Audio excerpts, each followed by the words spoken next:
Throughout all of your posts about ELL learners, these are some of the things that came through. When it comes to reading assessment in ELL learners, it is so important to begin with an English language proficiency assessment so that we know exactly where the student's knowledge of the English language lies. In working with ELL students, it is important to have visual aids and personal dictionaries so that they learn the language. Also, do a language books for an idea to give them a chance to read in their own language while having the English there as well. Having the ELL students in small group instruction can help them improve. Using different forms of assessment will give us a clear picture of these ELL students' abilities.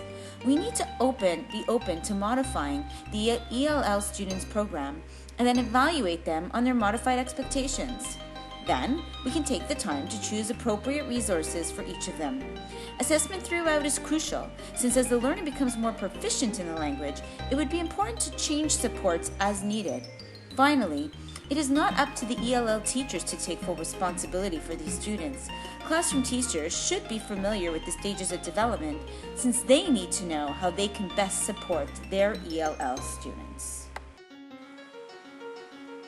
I wanted to share with all of you some of the interesting thoughts and ideas that were shared in Learning Experience 3. When discussing equity in reading assessment, some of the important ideas were that we need to keep equity in mind while assessing reading.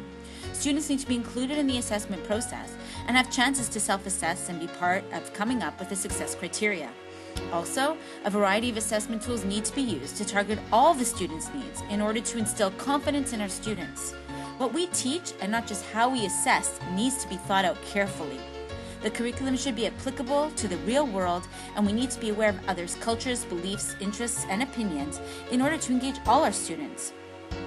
Although not all parents support their child, we should still plan for their involvement just in case they are able to do this.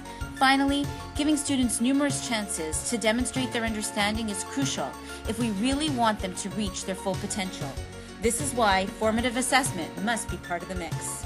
And this picture depicts what you guys came up with in terms of the words that you feel really represent equity in reading assessment. Here are some different ideas from the action plans that you posted. Some diagnostic reading assessments that can be used are PMs, CASI, DRAs, Alpha Kids, and Morrison-McCall, which is a vocabulary assessment for spelling needs. Other tools that have been used to see where a student is at are conferencing, reviewing of OSRs, speaking to last year's teacher, and conducting reading interest surveys to target interests and engage the students. Some formative assessment tools to gauge where a student is during the teaching are anecdotal notes, observations, checklists, rubrics, check-in conferencing, and running records. We discussed some different strategies that teachers use to help move their struggling readers ahead.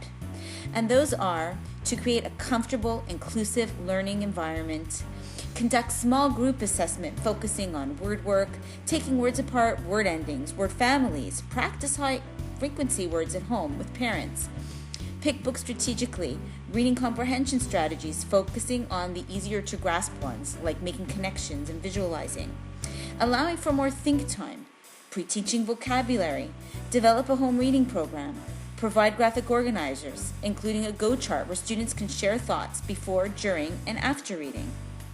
More ideas were to have oral discussions before setting out to complete a task, and including drama activities to demonstrate understanding. More great strategies to include were technology, offering assignments in chunks, posting anchor charts, providing personal dictionaries, utilizing checklists, allowing for think, pair, share, and giving post-it notes to keep track of thinking.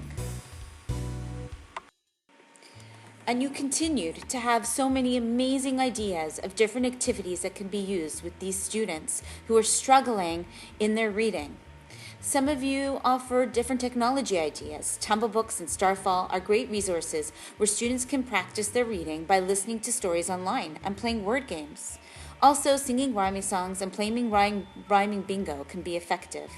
Mostly, it is so important to provide positive encouragement, descriptive feedback, and recognize any small achievements made.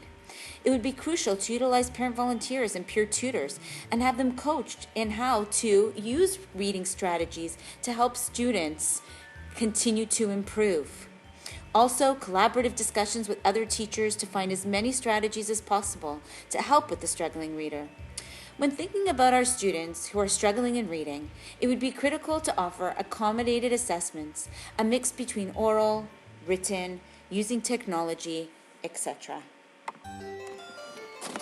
Many of the strategies and activities that came through for struggling readers are also the same for our ELL or ESL students. Some of the activities or strategies that were a little different had to do with vocabulary.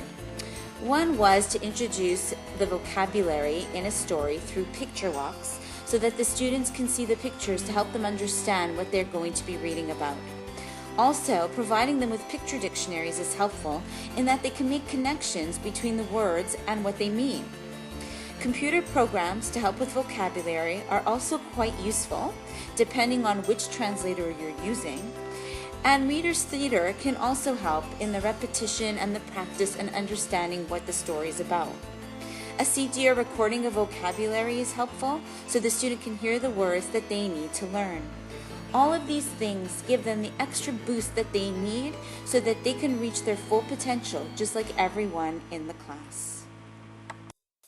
And finally, here is a collage of all the graphics that you guys posted that represent equity in reading assessment. I appreciate all that you guys contributed in this learning experience and look forward to the final one and hearing all the wonderful things you have to share in that one.